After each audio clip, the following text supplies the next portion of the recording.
আমরা তো ভাবছিলাম 20 বছরে আর আওয়ামী লীগ আসতে পারবো না, কিন্তু দেশের যে অবস্থা, এই অবস্থায় মনে হইতেছে আওয়ামী লীগ সর্বোচ্চ 3-4 বছর লাগবো সর্বোচ্চ।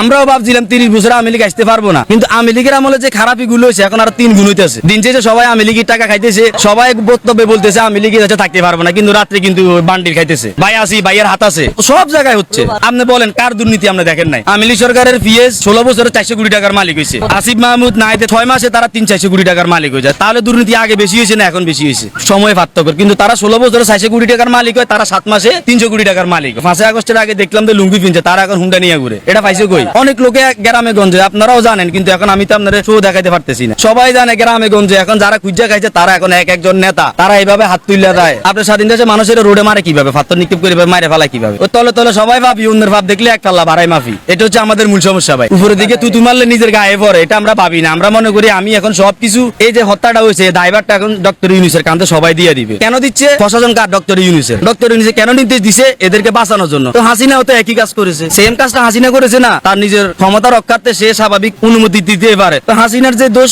ডক্টর ইউনূসেরও সেম দোষ। ওই যে